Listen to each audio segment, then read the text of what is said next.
Right now at 10, round number 1 of snow is moving to the east of Madison, but we have round number 2 on the way and some freezing drizzle in between. And we also need to talk about Alert Day cold on the way. That's all coming up. And more charges are filed in the 2023 deadly shooting at Harmony Apartments. The latest from the Dane County District Attorney. And the state assembly debates no tax on tips, how the bill could impact local restaurant workers. That's all ahead on News 3 Now at 10. Good evening.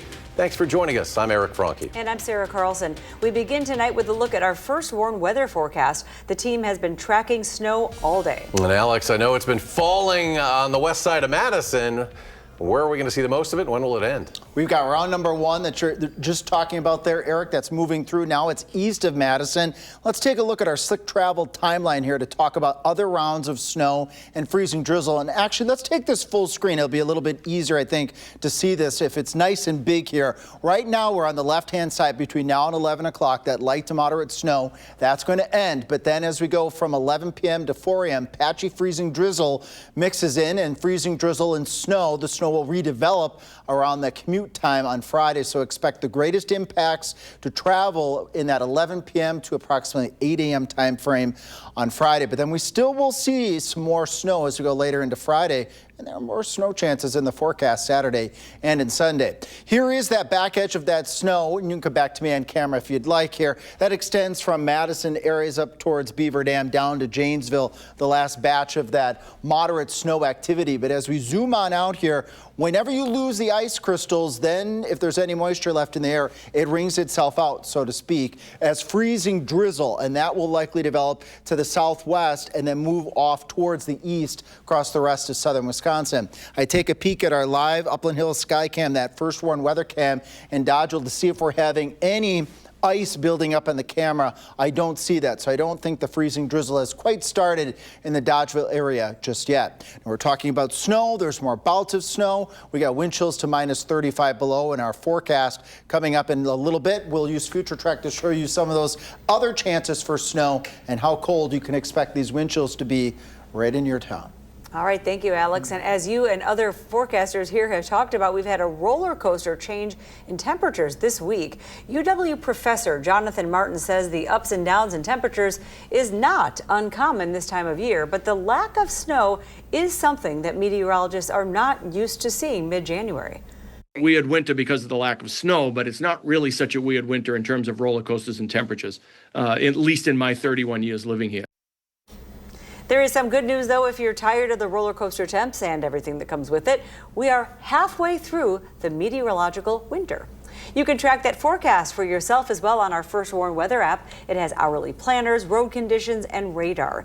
Download it for free in your phone's app store. Just search WISC Weather. A 5th person has been charged in connection to the 2023 shooting death of a Madison teen. Damon Goodwan is facing several charges, including first-degree intentional homicide as a party to a crime. The charges stem from the October 2023 shooting outside Harmony Apartments on Madison's east side that killed 15-year-old Kaisha Miller and hurt 3 others. 4 other men were also charged in the shooting. A Milwaukee jury found a father guilty of child neglect for locking his 6 kids in a storage unit. Charles DePriest told the jury that he and his partner were struggling last summer and relying on shelters and relatives to house themselves and their children. But he says on September 15th, the couple used their storage unit to have the children sleep while they stayed in their truck. We arrive at the storage unit. Asia goes in with the children, and like 15 minutes later, I fall asleep. So then what happened? Next thing that I can remember is being woken up to the police knocking on my window. Police say the children's age range from 9 years to 2 months old. DePriest is set to be sentenced in April. Now, the mother was also charged, but she took a plea deal last week. She pleaded guilty to 2 misdemeanor counts of neglecting a child and had 4 felony counts dropped. She will be sentenced in March. Well, if you work at a job where you receive tips, you could soon be saving some extra money. The Wisconsin GOP No Tax on Tips bill passed the assembly today with bipartisan support. Our Arman Rahman breaks down how terminating taxes on tips translates to your wallet.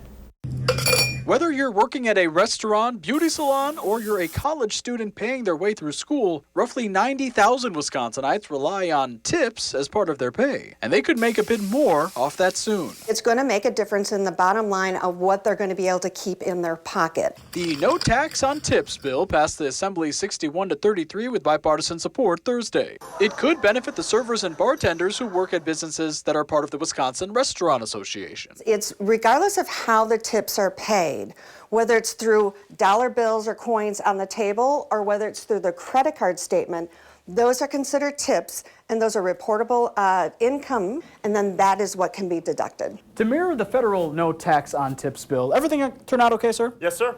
The state no tax on tips bill allows you to deduct up to $25,000 in reported tips.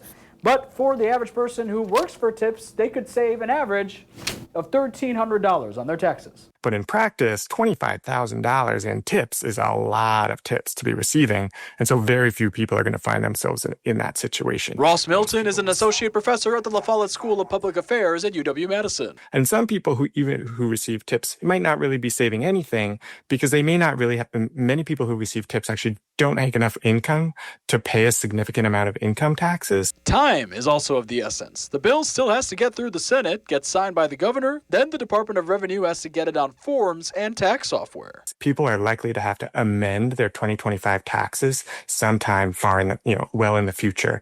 And the reality is that that's a lot of work, and a lot of people are going to not end up doing that and losing out on this tax savings.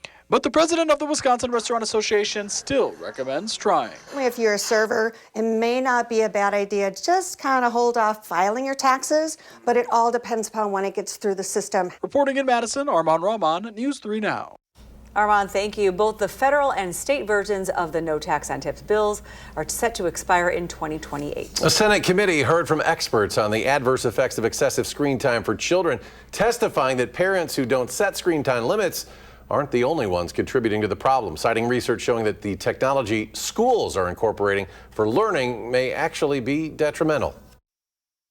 Kids need time to be kids, to experience the real world, not to get lost in a virtual one. Once countries adopt digital technology widely in schools, performance goes down significantly. And the Kids Off Social Media Act was also reintroduced. It would set a minimum age to use social media platforms at 13 and prevent social media companies from using algorithms to feed addictive content to users under the age of 17. President Trump has unveiled his new health care plan. The multi-pronged proposal aims to lower drug prices and also reduce health insurance premiums. It also includes a plan to send money directly to consumers as opposed to insurers and aims to increase price transparency. The proposal comes after subsidies for the Affordable Care Act expired at the end of 2025. Measles cases are continuing to climb in the United States. The CDC reporting 171 new cases so far this year across 9 states. In South Carolina, measles is spreading rapidly. Health officials confirmed 124 new cases just since last Friday, bringing the statewide total to 434. And Wisconsin, by the way, is particularly vulnerable to measles outbreaks. The Badger State has one of the lowest childhood measles vaccination rates in the entire country. Several people in Wisconsin got salmonella poisoning due to a dietary supplement powder that was just recalled. The Department of Health Services says 11 people have been confirmed sick with 2 hospitalizations. It says the salmonella cases are from the Live It Up brand Super Greens dietary supplement powders. If you have purchased these powders you should avoid eating or drinking it and throw it away or return it. Wisconsin's first member-owned nonprofit healthcare co-op is expanding. Group Health Cooperatives of South Central Wisconsin is now partnering with providers in Rock County. The co-op has more than 70,000 members. This expansion gives members access to treatment at clinics, including the Beloit Health System, Edgerton Hospital and Health Services, UW Health's Janesville Clinic, and Mercy Health. After months of waiting, the Henry Vilas Zoo welcomed a brand new polar bear today. Meet Nora. She is a 10-year-old female polar bear from the zoo out in Portland, Oregon. She arrived late last night and has since been exploring her new enclosure while zoo staff learn her training behaviors. If you ever wondered, how do you get a polar bear from Portland, Oregon to Madison, Wisconsin, you fly them in a plane, a FedEx plane no less, and bring your vet and you bring your keeper and you have to plan it for weeks. So it takes everyone on our team, and we are very fortunate to have the best team in the business. That has to be quite an operation. And Nora will soon be introduced to the zoo's other polar bears, female Barrett and male Siku, with only 36 polar bears in U.S. zoos altogether. The hope is that Nora and Siku will have cubs together. Coming up next at 10, tensions continue to rise in Minneapolis. And President Trump meets with Venezuela's opposition leader, while the U.S. has yet to back her claim. And bitter cold is on the way for southern Wisconsin. Alex lets us know the details when it arrives, too. Next.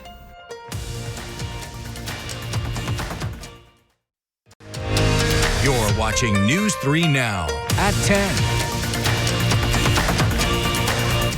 For the second time in a week, an ICE agent shot someone in Minneapolis last night, once again sending protesters into the streets overnight. And now President Trump is threatening to send in U.S. troops to protect the federal agents. That's if local politicians don't, quote, obey the law. Reporter Matt Gutman has more. We are seeing these federal officers begin to move in on this crowd. In Minneapolis this evening, tensions are soaring. Protesters facing off against federal agents. You get a sense of how many federal troops are out here. And just moments later, they deployed a bunch of chemical agents on this crowd. It is unrest set off by a second ICE agent-involved shooting last night. A Venezuelan migrant was shot after allegedly trying to flee federal officers. He and two others were arrested, but the incident ignited the fiercest clashes since the federal government deployed about 3,000 federal immigration agents here. And this video appears to show vandals breaking into a federal official's car and carting off this crate, then spray painting the car. The protests and vandalism prompted that threat from President Trump today to invoke the Insurrection Act if Minnesota politicians don't, quote, obey the law and stop the professional agitators and insurrectionists from attacking the patriots of ICE. That would probably lead to more violence. And tonight there are two versions emerging of that shooting. Cell phone footage shared on social media by a state senator appears to show the moments after last night's shooting. A woman called 911 and can be heard pleading for help. The caller says her husband was chased by ICE agents before he reached his home and was shot in front of his family. But according to DHS, Julio Cesar Sosa Celis fled from federal officers, crashed into a parked car, then resisted arrest. Two other men then came out of a nearby apartment and allegedly attacked the officer with a snow shovel and a broom handle. Fearing for his life, DHS says the ICE agent fired a defensive shot, hitting Sosa Celis in the leg. And the FBI has now issued a flyer offering a $100,000 reward for information leading to the recovery of stolen property taken from that vehicle that video showed vandalized. That, as Minnesota's Governor Tim Walz has pleaded with the president, but also protesters, to take down the temperature. Matt Gutman, CBS News, Minneapolis. And today, President Trump met with a Venezuelan opposition leader who has a claim to be the rightful leader of the country. Marina Corina Machado was in exile from her home country, and her efforts to promote democracy in Venezuela won her the Nobel Peace Prize. So far, the U.S. has been backing the former vice president of captured leader Nicolas Maduro. They have been extremely cooperative. They have thus far met all of the demands and requests of the United States and of the president. Now, one of the demands was the sale of Venezuelan oil to stabilize the country. Meanwhile, U.S. forces seized another oil tanker linked to Venezuela that it says was illegally shipping sanctioned oil. This is the sixth tanker that has been seized since the raid and capture of Maduro. Well, now to your full forecast. We have been tracking this snow and even colder temperatures all week. Alex, when does the dangerous cold arrive? Dangerous cold arrives by the time we get to the end of the weekend. Sunday night going into Monday morning into Tuesday morning. Wind chills as cold as -35. That's about as cold as we have had wind chills this year, at least tied for that. And that's all because we're going to have actual air temperatures very cold for this time of year. And then we'll also be seeing the wind gusts here climbing at times upwards of 25 to 30 to 35 miles per hour Sunday going into Monday. And it won't take much wind to make those wind chills as cold as minus 32 in Madison, minus 34 in Viroqua, minus 33 in Camp Douglas at 8 o'clock on Monday morning. So dressing for any activities outdoor on Martin Luther King Day, you might as well just stay inside because these temperatures are dangerously cold. You don't want to be outside for long periods of time by any stretch of the imagination. And then we only climb up to about minus 20 to start off Tuesday at 6 o'clock in the morning. The good news is, as Professor John Martin was saying earlier in the newscast, it's short-lived. So it's just Monday and Tuesday where we have the really dangerous cold.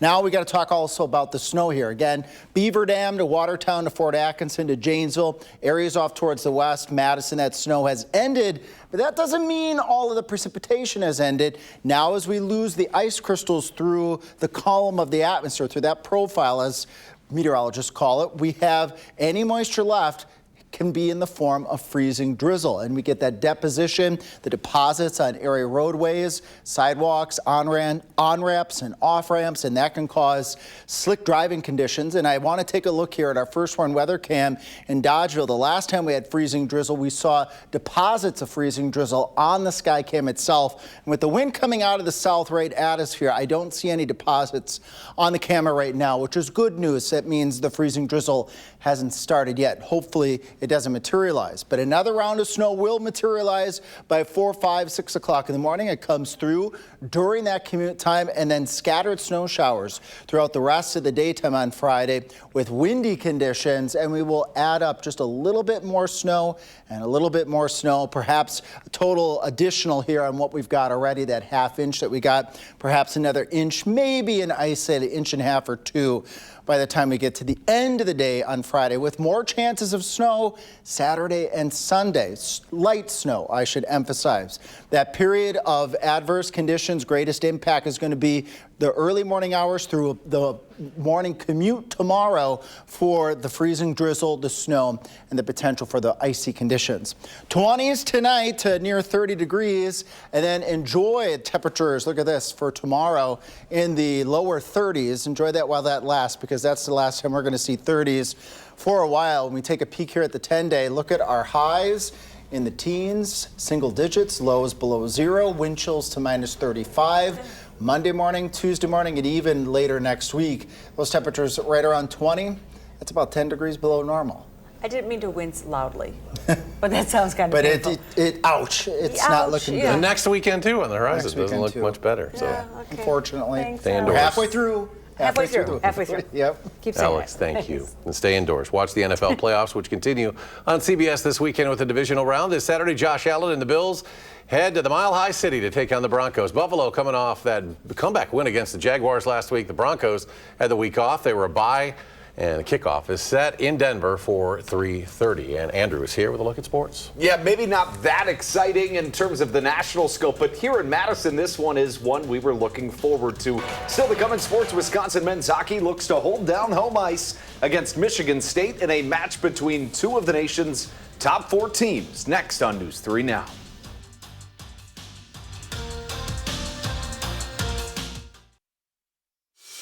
And now, News 3 Now Sports, brought to you by TDS Telecom. Anytime that two of the top 4 teams in the country face off, it is a big deal. But when you add in the fact that the last time Wisconsin and Michigan State men's hockey met, the Badgers swept #1 Sparty at their place. But Michigan State did not forget. Final minutes of the first, and a familiar face strikes first. No, not a Badger, a former Madison Capital. Riker Lee lights the lamp. It would be the first of a couple goals for Michigan State. The Badgers made this real close at the end, turned into a barn burner, but Bucky loses the series opener 4-3.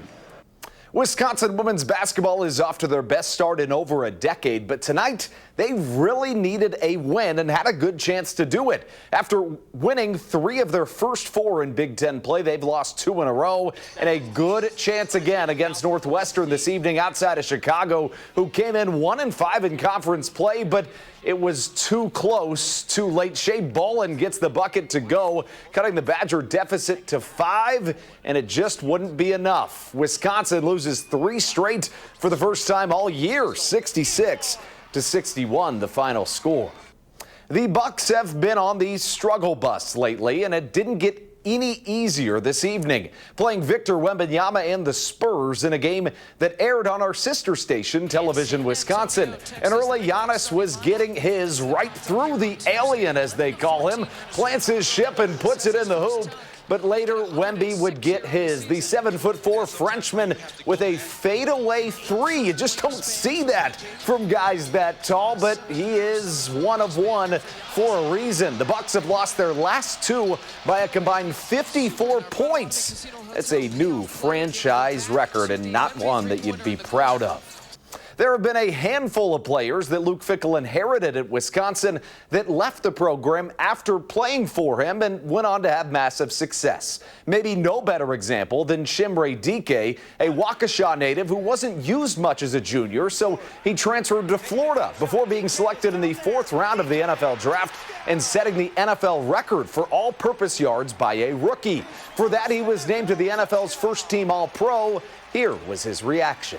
You are first team Associated Press All-Pro. Oh, no way, dude. That's awesome, man. That's awesome. I appreciate that. Congratulations, man. That's one I think that, every player wants is to be, All-Pro one day. And that was one of the goals I set in the beginning of the season for my career. So to be able to be that, my first year, I'm just thankful. Now that reaction that Chimere had has been my reaction to this weather lately. Hopefully it ends, but I don't think it will. Alex will have the confirmation on that when we come back.